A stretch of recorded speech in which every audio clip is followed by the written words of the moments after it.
Kali kelompok 4 akan memaparkan hasil pengamatan kami, yaitu mata kuliah reproduksi dan perkembangan hewan yang berjudul Regenerasi Ikan Cupang.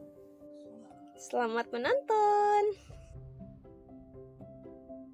Regenerasi adalah suatu proses untuk memperbaiki bagian tubuh yang rusak atau lepas kembali seperti semula. Kerusakan ini bisa bervariasi, ada yang ringan seperti luka dan memar, ada yang sedang, dan yang paling berat yaitu menyebabkan sebagian tubuh terbuang. Menurut Yoshinari 2008, semua hewan memiliki kemampuan untuk mengembalikan atau meregenerasi jaringan atau organ dari kerusakan oleh luka, goresan, radang, atau penyakit.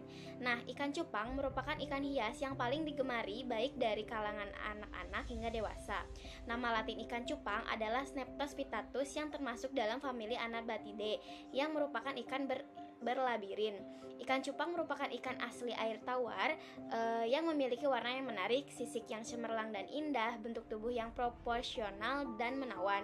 Nah, ikan ini tergolong ikan yang agresif dan kini menjadi salah satu andalan ekspor Indonesia. Terdapat 3 regenerasi, yaitu regenerasi epimorfis, regenerasi morfolaksis, dan regenerasi kompensatori.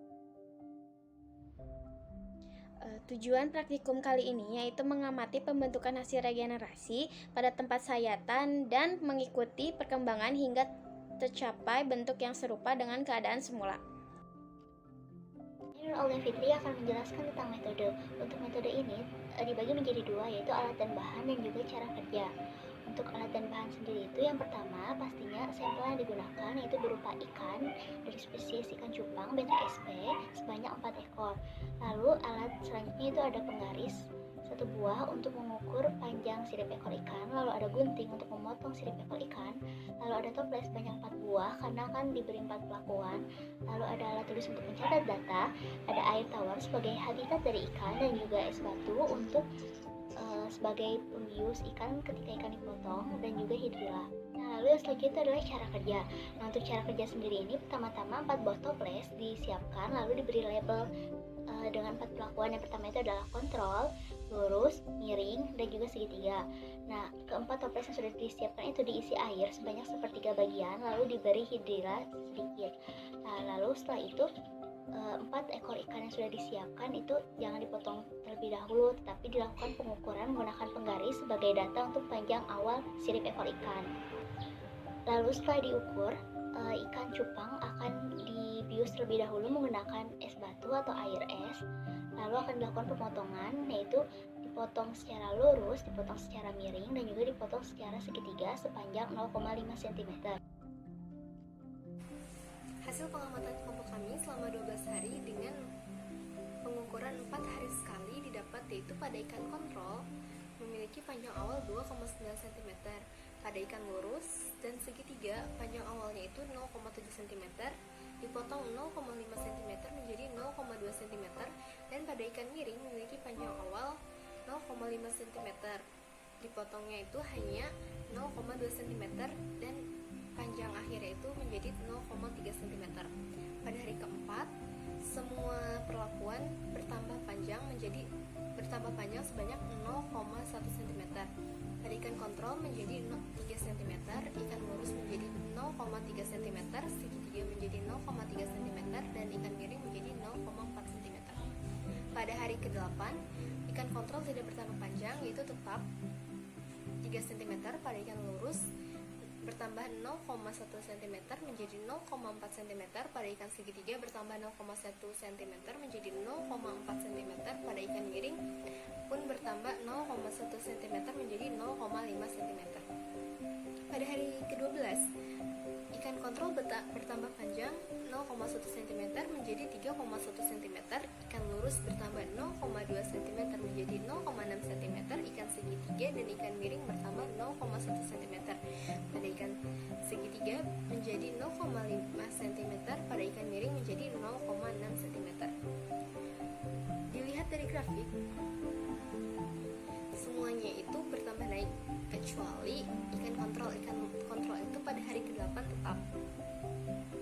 Dan pada analisis data itu dilakukan analisis data dengan rumus ini, didapat ikan kontrol itu rata-ratanya 0,067 cm, ikan lurus 0,13 cm, ikan segitiga 0,1 cm, dan ikan miring pun sama 0,1 cm. Regenerasi merupakan proses memperbaiki bagian tubuh yang hilang atau rusak sehingga bisa kembali seperti semula. Nah, proses regenerasi ini terjadi saat darah yang mengalir menutupi permukaan luka di bawah skap.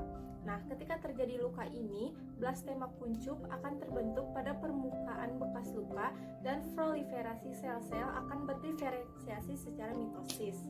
Nah, selanjutnya, kemampuan hewan untuk meregenerasi bagian-bagian yang hilang sangat bervariasi. Nah, hewan avertebrata, contohnya itu cacing tanah, udang, ikan, salamander, dan kadal tidak mempunyai daya-daya regenerasi yang dapat meregenerasi seluruh bagian organismenya. Selanjutnya, sebagian sirip yang diamputasi akan mengalami luka dan dapat memulihkan dirinya sendiri melalui proses regenerasi epimorfik. Nah, dalam waktu 1 jam pertama setelah proses amputasi, sel epitel akan mulai bermigrasi sebagai lembar dan mulai menutupi jaringan mesensimal. Selanjutnya, pada periode ini banyak yang rusak dan sel-sel terluka menjadi apoptosis dan dihapus dari lokasi amputasi. Selanjutnya, pada pengamatan ini kami mengamati 4 perlakuan, yaitu yang pertama kontrol, lurus, segitiga, dan juga miring yang diamati selama 2 minggu dengan pengukuran 4 hari sekali. Nah, pada perlakuan kontrol atau yang tidak diberikan perlakuan pada ekornya dan dijadikan sebagai kontrol. Nah, ikan kontrol ini digunakan sebagai pembanding dengan ikan yang diberi perlakuan untuk memastikan apakah ekor ikan yang telah diamputasi mengalami regenerasi atau tidak. Ikan kontrol memiliki panjang awal 2,9 cm. Nah, pada hari keempat bertambah panjangnya 0,1 cm menjadi 3 cm. Lalu pada hari ke-8 tidak mengalami penambahan panjang. Ini disebabkan oleh banyaknya faktor seperti suhu, pakan ikan, sistem saraf, ataupun hormon yang ada di dalam tubuh ikan itu sendiri. Lalu pada hari ke-12 itu bertambah 0,1 cm, sehingga ekor kontrol ini selama 14 hari mengalami penambahan sepanjang 0,2 cm. Panjang akhir ekor sirip ini menjadi 3,1 cm. Selanjutnya, pada ikan yang dipotong lurus memiliki panjang awal 0,7 cm. Nah, dipotong sepanjang 0,5 cm sehingga menjadi 0,2 cm. Nah, lalu pada hari keempat, sirip ekor ikan lurus ini bertambah sebanyak 0,1 cm sehingga sirip ekornya itu menjadi 0,3 cm. Selanjutnya pada hari ke-8 bertambah pula panjangnya sebesar 0,1 cm sehingga panjangnya itu menjadi 0,4 cm. Lalu pada hari ke-12 bertambah sebanyak 0,2 cm sehingga panjang ekor sirip ikan lurus ini menjadi 0,6 cm. Nah, pada hari ke-4 dan ke-8 itu bertambah 0,1 cm. Tapi pada hari ke-12 sirip ekor ikan ini beregenerasi lebih cepat, yaitu dengan pertambahan 0,2 cm. Nah, hal ini disebabkan oleh banyaknya faktor, yaitu seperti suhu, umur, hormon, sistem saraf, dan lain-lainnya. Pada ikan yang diberi perlakuan sirip ekornya dipotong secara miring, panjang awal sirip ekornya adalah 0,5 cm, kemudian dipotong sepanjang 0,2 cm. Setelah itu, panjang sirip ikan adalah 0,3 cm. Kemudian, setelah diukur selama 4 hari kemudian, panjang sirip ekor ikan tersebut bertambah sepanjang 0, cm. Begitupun selama 2 minggu menjadi 0,6 cm.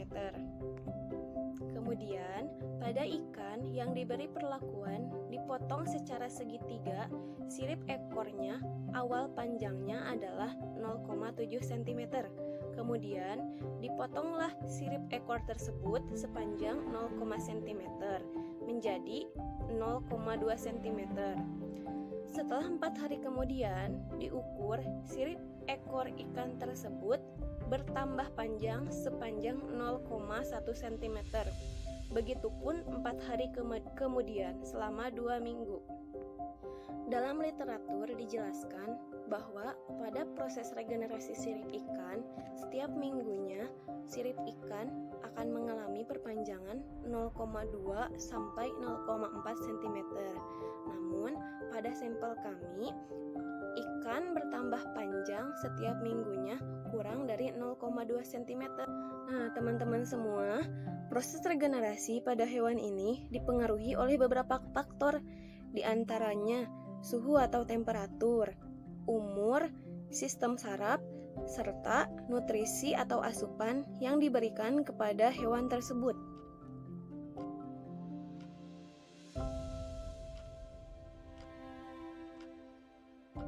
Yang selanjutnya itu adalah kesimpulan.